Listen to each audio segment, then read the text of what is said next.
Nah, untuk itulah Sabda ingin menyambut satu kesempatan yang luar biasa yang diberikan kepada Sabda untuk mengadakan hackathon. Nah, ini ujung-ujungnya nanti kami ingin menolong gereja, ya. Walaupun mungkin gereja merasa itu acaranya anak muda, kita nggak mau ikut-ikut, kita nggak ada hubungannya sama gereja, loh enggak. Ini tuh nanti jadi jembatan untuk kita menolong gereja ke depan supaya akselerasinya itu bisa jalan lebih baik gitu ya. Sekarang masih tergopoh-gopoh. Ada gereja yang mau, tidak mau, bahkan ada gereja yang saat ini menunggu untuk kembali lagi ke zaman dulu, mau offline lagi. Era lama. Ya, kalau Bapak Ibu melihat jumlah, walaupun gereja sudah offline, tapi yang mengunjungi gereja sekarang sudah sangat berkurang. Termasuk gereja saya cuma separuh yang datang ke gereja, walaupun gereja online-nya sudah dibuka gitu ya. Semua, bukan hanya gereja saya, semua gereja seperti itu. Nah, Bapak Ibu, apa itu acara hackathon? Nah, hackathon ini kata-kata baru. Kira-kira kamu sering post? Kalau hackathon yang saya tahu sih Bu, yang dari luar,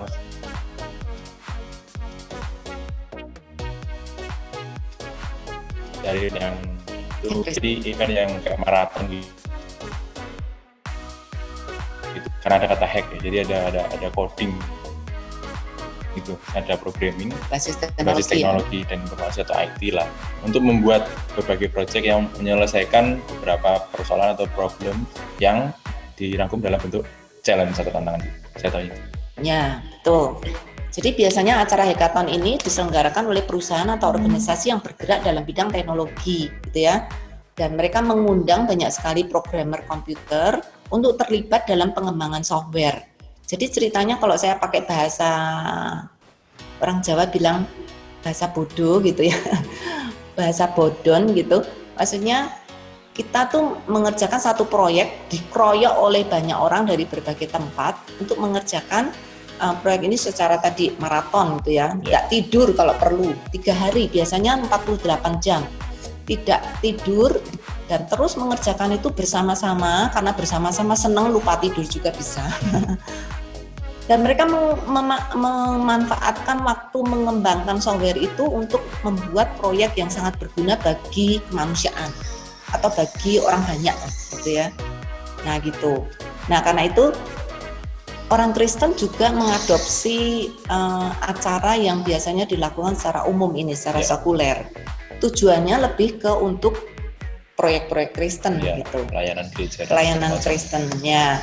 Nah, Sabda ingin mengundang banyak partner, termasuk LTMI, termasuk Perkantas, termasuk teman-teman yang lainnya, termasuk dari CPN. Besok kita akan rapat dengan mereka. Kita mengundang teman-teman untuk bermitra bersama-sama untuk melihat kebutuhan Indonesia, kebutuhan pelayanan di Indonesia. Yuk kita keroyokan, yuk kita mengerjakan program bersama-sama, program yang bukan untuk kepentingan satu gereja, tapi kepentingan untuk banyak.